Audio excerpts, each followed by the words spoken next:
Hai hai hai hai, film berikutnya yang akan kita bahas adalah Unholy. Film ini disutradarai oleh Evans Piliotopoulos. Agak ribet ya marganya. Dibintangi oleh Jeffrey Morgan sebagai Van.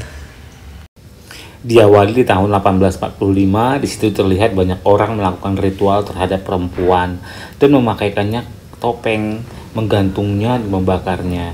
Dan di situ juga terlihat seorang pastor membacakan ayat untuk mengurung jiwa perempuan itu ke dalam sebuah boneka. Dan disinilah film ini dimulai. Beralih ke masa sekarang, ketika terlihat seorang pria bernama Van. Van berprofesi sebagai seorang wartawan. Dia juga mendengar kabar dari temannya bahwa ada kematian hewan yang tidak wajar di suatu pedesaan.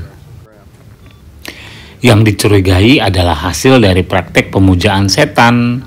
Van yang sudah tidak memiliki karir di bidang jurnalis dikarenakan dia pernah membuat berita palsu, dia pun mencoba peruntungannya sekali lagi, walaupun hanya dibayar $150. Dia berharap berita ini akan meledak nantinya. Di hari berikutnya, Van pun menuju daerah yang bernama Benfield. Disinilah berita tentang kematian hewan yang dimutilasi tidak wajar itu. Diketahui di daerah ini dulunya adalah kawasan gereja. Setibanya di sana, dia pun melihat sapi yang dikabarkan termutilasi itu masih hidup dan baik-baik saja. Dan dia pun merasa terbodohi dengan kabar itu. Lalu Van terlihat berbicara dengan salah satu penduduk yang ada di sana. Ketika dia sedang mengobrol dengan penduduk itu, datanglah seorang pastor bernama Pastor Hagen. Dan dia pun mengingatkan peternak itu untuk tidak meletakkan sapinya di daerah gereja, karena kotorannya sangat mengganggu katanya.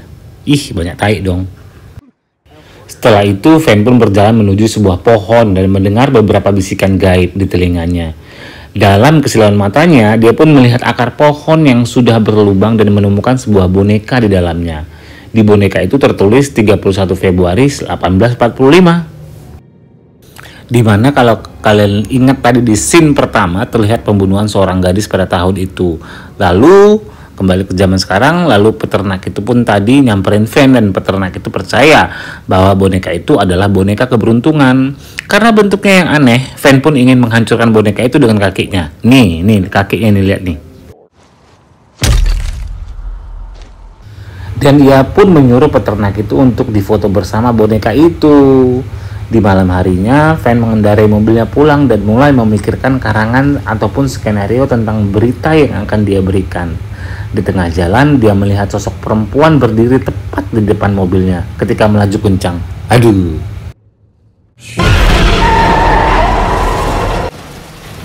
Dan sontak Van pun membanting setirnya dan menabrak pohon. Untungnya Van gak apa-apa dan dia pun langsung keluar mobil dan ingin mengejar sosok perempuan tadi. Tapi karena sosok itu seperti jengkunti, hilang-hilangan, dia pun mulai mengikutinya. Dan sosok itu pun mengarahkan Van ke pohon yang tadi siang dia lihat. Dia melihat sosok perempuan itu seperti sedang berbicara dengan bayangan. Dan mengatakan, "Aku mempersembahkan jiwaku seutuhnya kepadamu," lalu pingsan. Setelah itu Van membawa ke perempuan tadi ke rumah pastor tadi siang itu, dan ternyata sosok perempuan itu adalah keponakan dari pastor tadi yang bernama Alice. Dan Alice pun diperiksa oleh dokter langganan yang ada di daerah itu bernama Natalie. Alice yang merupakan gadis bisu menggunakan bahasa isyarat kepada dokter Natalie untuk menjelaskan apa yang dia rasakan. Lalu pastor itu berkata apa mungkin dia tidur berjalan. Lalu dokternya itu pun mengatakan akan memeriksanya lagi besok setelah misa. Setelah pemeriksaan pun, Van berbicara dengan dokter itu dan mengatakan tadi dia melihat dan mendengar sendiri Alice berbicara ketika di pohon. Dan dokter Natalie pun mengatakan Alice tak pernah bicara seumur hidupnya. Dan dokter Natalie mengira si Van lagi mabok. Dokter Natalie pun mengantarkan Van ke hotel terdekat sampai mobilnya diperbaiki. Karena dia bosan menunggu mobilnya untuk diperbaiki, dia pun berinisiatif ke gereja. Dan dia melihat dokter Natalie dan Alice yang berada di bagian bangku depan. Dan Alice terlihat seperti mendengar bisikan dan menoleh ke belakang.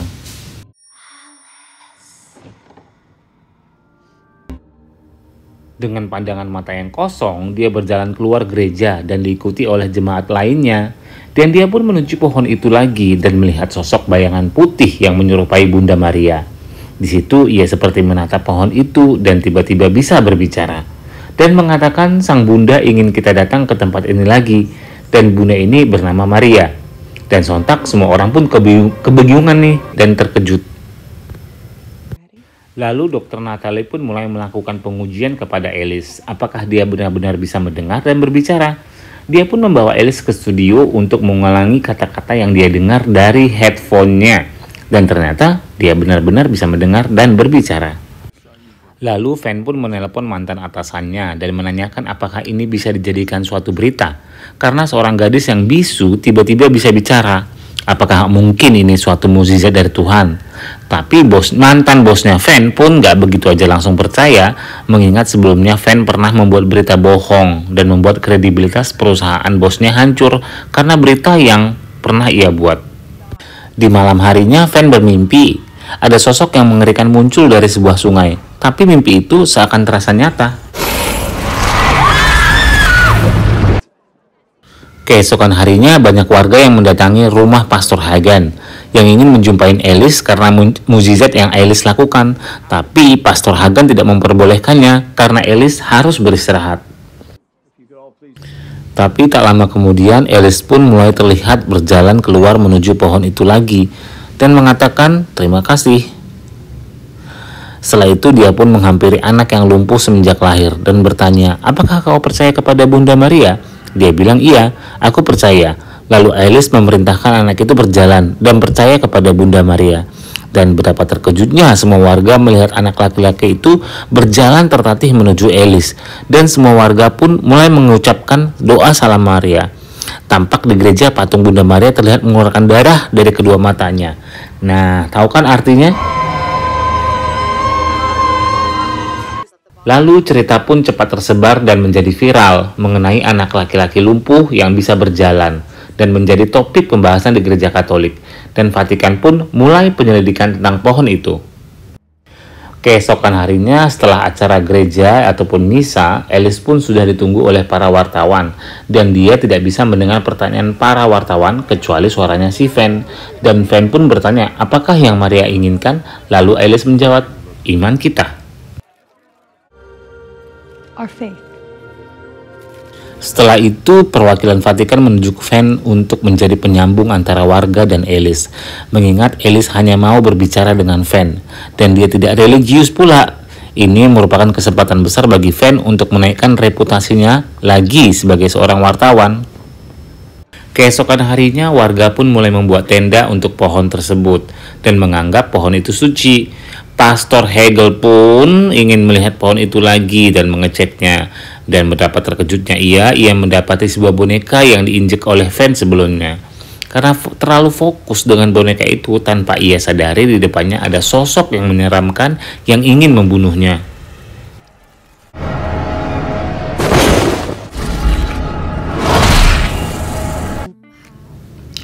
Lanjut ke scene berikutnya. Di rumah, Van dan Alice mulai merekam sesi wawancara mereka untuk diberitakan. Dan tak lama kemudian, Pastor Hagen pun datang dan berbicara dengan Van. Dia mengatakan dia tidak suka dengan apa yang dilakukan oleh Van, karena dia merasa Van hanya menggunakan Alice untuk menaikkan karirnya lagi. Ternyata Pastor Hagen di sini memiliki penyakit, tapi dia bodoh amat, yang penting ngudut aja. Dia pun mencoba menjelaskan ke Van bahwa di mana rahmat Tuhan ada, di situ setan mengikutinya. Aduh. Ketika Van mulai kembali ke hotelnya, dia mendengar hentakan kaki yang mengikutinya. Dan sesampainya di kamar, dia pun mencoba menelusuri tentang kota Benfield. Then people saw the devil behind every tree. Could have been anything. A two-headed calf, a black goat. Keesokan harinya di gereja, Van dan perwakilan dari Vatikan itu melihat Alice sedang berlatih bernyanyi yang diajarkan oleh pamannya, yaitu Pastor Hagen. Dan pastor itu terlihat bangga dan tersenyum. Setelah Alice bernyanyi, tiba-tiba pamannya batuk tak henti dan tak bisa berbicara hingga terjatuh. Dan Alice pun segera menghampirinya dan bertanya, apakah kau percaya dengan Bunda Maria?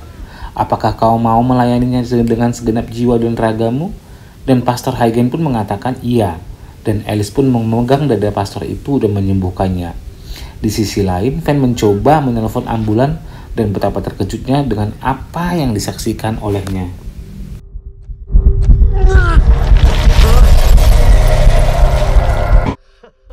Setelah itu, Dr. Natalie pun mengecek kesehatan Pastor Hagen dan mengatakan bahwa dia sembuh total. Betapa terkejutnya mereka dan mereka mengatakan inilah yang disebut keajaiban ataupun mukjizat. Kok bisa ya? Three main requirements to be considered a miracle. Di sisi lain, perwakilan Vatikan menetapkan pohon itu sebagai tempat yang suci. Dan ternyata banyak juga yang meragukan tentang keajaiban itu. Karena di mana ketika Tuhan sudah turun ke bumi, maka bencana akan datang juga. Dan karena Van sudah di atas angin akan beritanya, dia pun menelpon bosnya untuk mengangkatnya kembali menjadi karyawannya. I'll get back to you. I'm sure you will. Di sisi lain, Pastor Hagen sedang menikmati rokoknya kembali dan seperti ada yang aneh, asap rokoknya menuju dinding yang bercelah. Ketika dia melihat dinding itu dan merogoh tangannya ke dalam, betapa mengejutkannya dia menemukan buku yang berisikan tentang satanis. Iya, serem amit-amit. Keesokan harinya, Van mulai dekat dengan Dr. Natalie. Dan mereka pun mulai berbincang-bincang mengenai boneka yang ia temukan terikat rantai bernama boneka Kern. Dan Dr. Natalie pun mengatakan boneka Kern biasanya digunakan untuk keberuntungan, tapi juga untuk memenjarakan roh-roh jahat. Dan biasanya mereka menggunakan tanggal yang tidak ada di kalender bertujuan untuk memenjarakan iblis ke boneka itu. Di sore hari ketika Van dan Dr. Natalie berjalan-jalan atau JJS, dia melihat sebuah gubuk dan sungai, dan dia langsung teringat dengan mimpi yang ia alami, dan ia pun langsung ingin berbicara dengan Pastor Hagen. Sementara itu, di gereja, Pastor Hagen melihat ada seseorang yang ingin mengaku dosa, dan ia pun menyamperinya. Dan tiba-tiba suara perempuan yang ingin mengaku dosa itu terdengar mengaku dosa yang mengatakan, "Aku sudah mengambil banyak jiwa, dan aku sangat berdosa, dan aku juga sudah menyembuhkanmu, tapi kau malah meragukanku. Kita lihat siapa yang paling kuat, Bunda Maria atau aku." Aduh.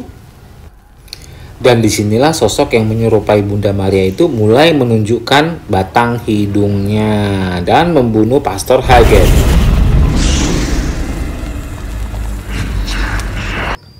Setelah itu, Van sampai di gereja dan mencari Pastor Hagen, dan ia mendengar ketukan dari bilik pengakuan dosa.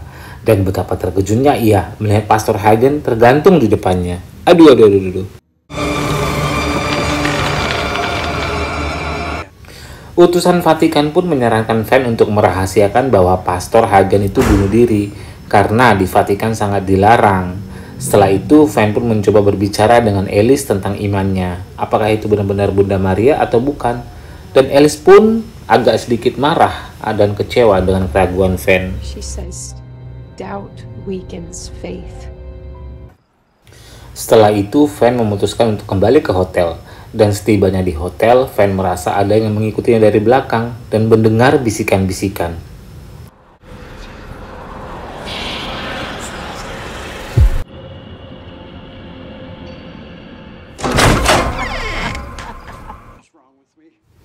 Dan ia pun mulai melihat rekaman wawancara Alice yang ia buat. Dan betapa kagetnya ia menemukan ada sosok aneh di sebelah Alice ketika ia memperlahan videonya. Nih lihat ini.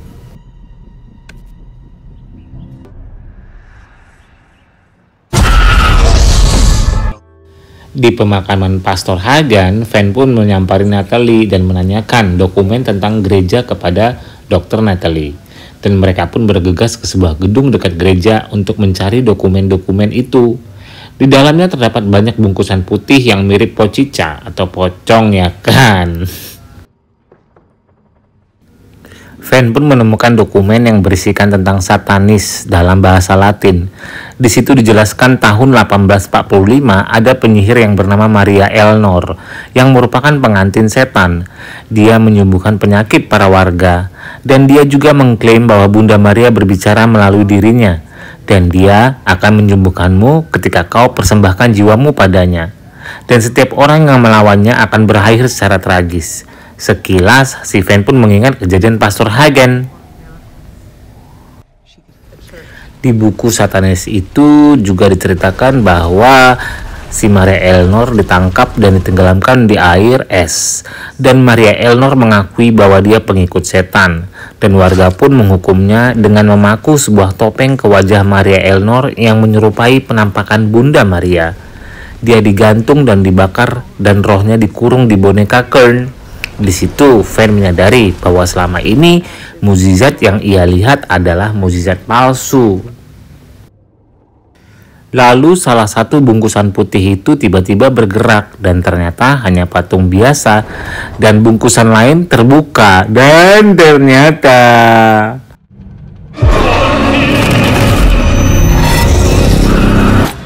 makhluk yang menyeramkan itu menyerang Dokter Natalie.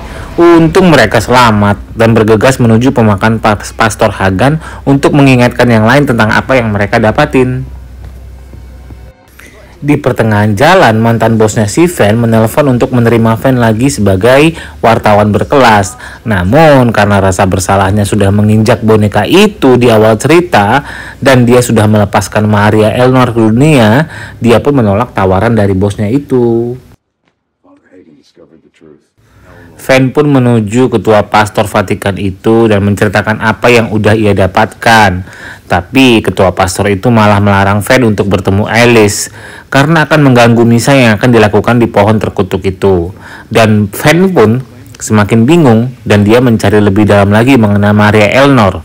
Dan dia dapatkan ternyata Maria Eleanor pernah melahirkan seorang anak bernama Nicholas Paget, di mana marga Paget adalah marga nenek moyang Alice. His name is Nicholas Paget. Paget. Dengan kata lain, Alice adalah keturunan dari Maria Eleanor. Dalam perjanjiannya dengan iblis, Maria Eleanor meminta keabadian selama keturunannya masih ada. Maka ia akan hidup di garis keturunannya tersebut. Ketika Van menceritakannya ke Natalie, tiba-tiba saja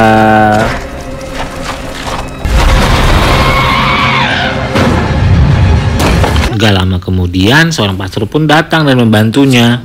Dan karena kekuatan si Maria Eleanor ini, dia mampu menghapus ayat-ayat dalam kitab tersebut. Beruntung aja pastor itu hafal dengan ayat-ayatnya dan iblis itu pun kabur. Dan di situ pastor itu menyadari bahwa iblis itu akan hidup di garis keturunannya. Kalau manusia menyerahkan jiwa mereka ke iblis itu, maka kekuatannya akan semakin kuat dan semua orang dalam bahaya. Singkat cerita, Pastor dan Van ingin mengadakan ritual untuk mengurung iblis tadi ke dalam boneka Fern.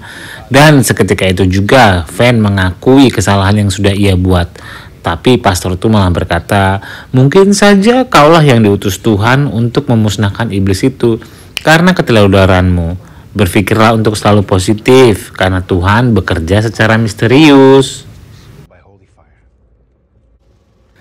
Lalu lanjut mereka melakukan ritual. Ketika pastor itu mulai melakukan ritual, tiba-tiba saja api yang nyalakan mati melalui korek tadi. Pas yang dinyalain yang kedua kali, terlihat muka si iblis itu ada di belakangnya dan mati lagi. Dan ketika korek yang dinyalain yang ketiga kali, apinya pun menyambar salib yang di depan pastor itu. Dan seketika itu juga salib itu roboh dan menimpa pastor itu. Dan dia pun mati tertimpa salib yang terbakar itu. Aduh, kasihan.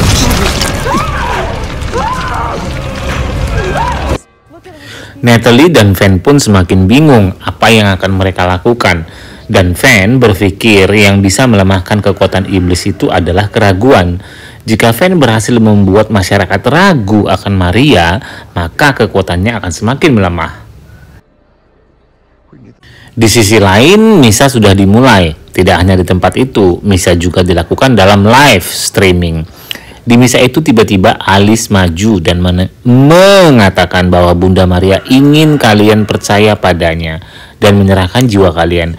Dan untung saja Van datang dan menyela acara itu dan mengatakan bahwa ini semua adalah palsu.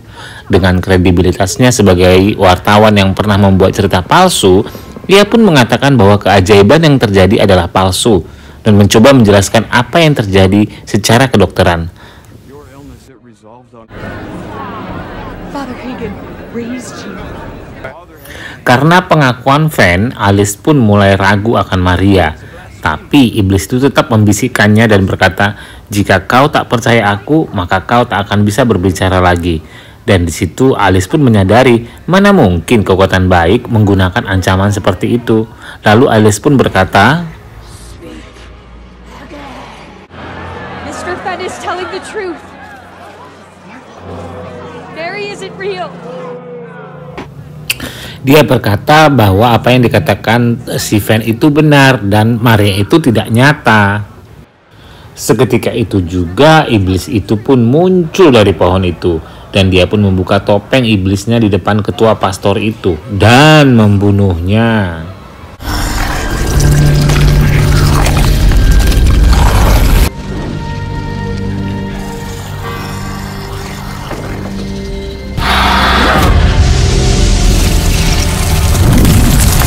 Van dan Alice pun mencoba melarikan diri, tapi iblis itu berhasil melukai Van. Dan ketika iblis itu ingin membunuh Van, tiba-tiba saja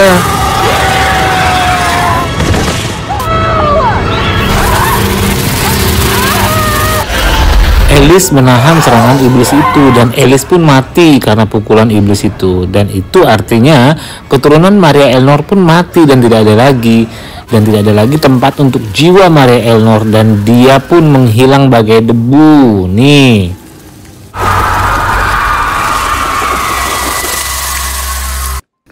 Kematian Alice membuat Van sangat bersedih. Van yang gak percaya Tuhan, akhirnya dia memohon kepada Tuhan untuk sekali ini saja memberikan keajaiban. Dan tiba-tiba saja, tanpa diduga Alice pun hidup kembali.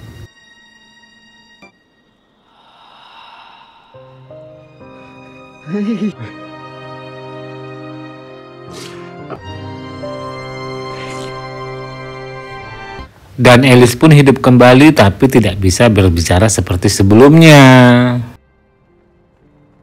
Keesokan harinya, Alice, Van, dan Natalie mengunjungi makam pamannya Alice, yaitu Pastor Hagen. Dan di situ Van mengatakan dia tidak akan menjadi wartawan lagi. Dan dia juga mencoba menceritakan ke Natalie apa yang ia alami ketika ia memeluk Alice setelah terkena serangan dari iblis kemarin. Dia memeriksa denyut nadi Alice sudah tidak ada, tapi kenapa Alice bisa hidup lagi? Lalu Natalie berkata, mungkin Tuhan itu memang ada. Maybe God was present after all. Dan disinilah film ini berakhir. Tapi satu hal yang membuat aku berpikir, karena Alice masih hidup, apakah Maria Eleanor pun akan bangkit kembali? Karena kan si Alice ini keturunannya si Maria Eleanor. Kita lihat aja nanti apakah ada yang keduanya. Nah, di video terakhir ini terlihat Bunda Maria meneteskan air mata darah.